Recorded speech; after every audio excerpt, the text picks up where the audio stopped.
আজকের কবিতা মেজাজ, কলমে পদাতিক কবি সুভাষ মুখোপাধ্যায়। থলির ভিতর হাত ঝেঁকে শাশুড়ি বিড়বিড় বিড়বিড় করে মালা জপছেন। বউ গটগট গটগট করে হেঁটে গেল। আওয়াজটা বেয়ারা, রোজকার 8 পৌড়ে নয়, যেন বাড়িতে ফেরিওয়ালা ডেকে শখ করে নতুন কেনা হয়েছে।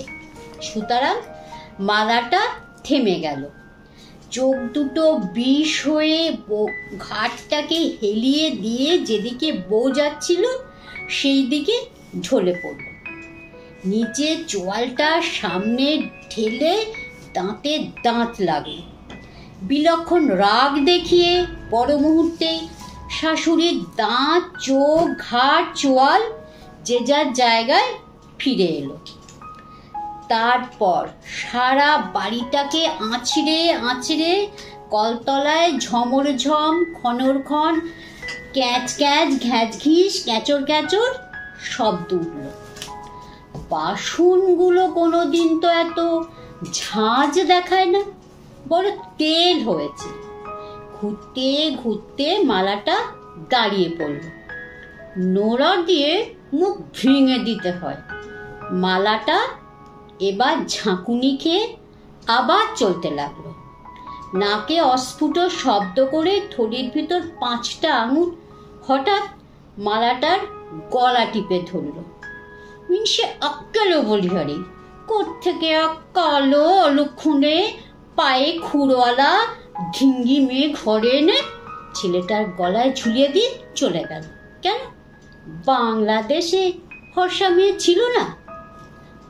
বাপ অবশ্য দিয়েছিল, থুয়েছিল, দিয়েছিল, গলায় রসুই দিয়ে আদায় করা হয়েছিল না? এবার মালাটাকে দয়া করে ছেড়ে দেয়া হলো। শাশুড়ির মুখ দেখে মনে হচ্ছিল থলির ভিতর হাত ঢুকিয়ে দিয়ে এই সময়ে কি যেন তিনি লুকোচ্ছিলেন। একটা জিনিস, কমাস আগে বৌমা মরবার জন্য বিষ খেয়েছিল।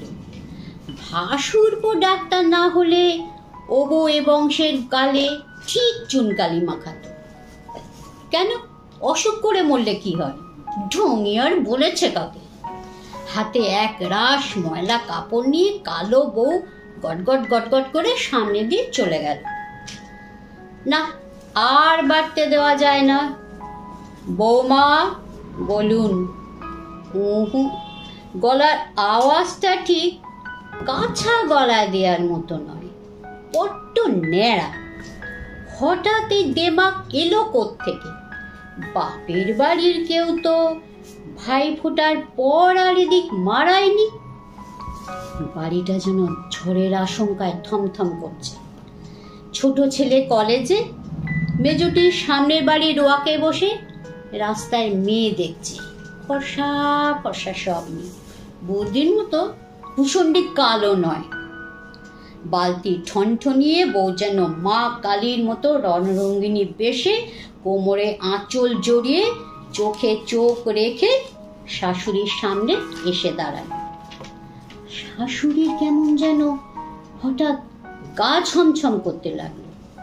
তাড়াতাড়ি থলির ভিতর হাত লুকিয়ে চোখ নামিয়ে বললেন, আচ্ছা থাক, এখন যাও।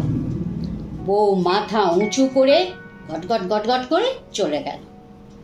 তারপর একা একা পা ছড়িয়ে বসে মোটা চশমায় কাঁথা সেলাই করতে করতে শাশুড়ি এফোর ওপর হয়ে ভাবতে লাগলো, বউ হঠাৎ কেন বিগড়ে গেল?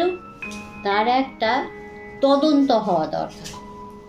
তারপর দরজা দেবার পর রাত্রে বড় ছেলের ঘরে আড়ি পেতে এই কথাগুলো শোনা গেল। বউ বলছে, একটা সুখবর আছে। পরের কথাগুলো এত আস্তে যে শোনা গেল না। খানিক পরে চকাশ চকাশ শব্দ। মা হয়ে দাঁড়াতে লজ্জা করছিল, কিন্তু তদন্তটা শেষ হওয়া দরকার। বইয়ের গলা। মা কান খাড়া করলেন, বলছে, দেখো ঠিক আমার মতো কালো হবে। তারপর একটা ঠাস করে শব্দ হওয়া উচিত ছিল। ও মা, ও বেশ ডগমগ হয়ে বলছে। কি নাম দেব জানো? আফ্রিকা। কালো মানুষেরা কি কাণ্ডই না করছে সেখানে। সুভাষ মুখোপাধ্যায় বিংশ শতাব্দীর একজন স্বনামধন্য গল্পকার, অনুবাদক এবং অবশ্যই প্রথম সারির কবি। তার জন্ম 1919 সালের 12ই ফেব্রুয়ারি পশ্চিমবঙ্গের নদিয়া জেলার কৃষ্ণনগর শহরে। মাতা জানকীবালা দেবী, পিতা ক্ষিতীশচন্দ্র মুখোপাধ্যায়। তিনি পড়াশুনো করেছেন কলকাতার মিত্র ইনস্টিটিউশন, স্কটিশ চার্চ কলেজ এবং কলকাতা বিশ্ববিদ্যালয়। তার চলে যাওয়ার দিনটি 2003 সালের 8 জুলাই। আজ এই পর্যন্তই। পরবর্তী ভিডিওতে আবার দেখা হবে। কবি সম্পর্কে দু একটি কথার পর কবিতা সম্পর্কে মাত্র একটি কথা বন্ধুদের জন্য।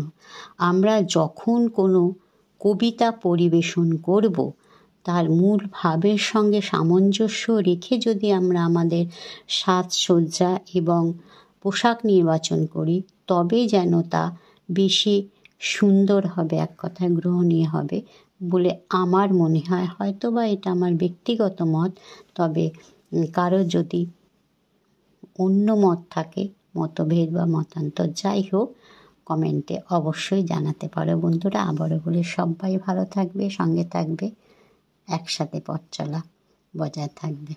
আজকে এই পর্যন্তই।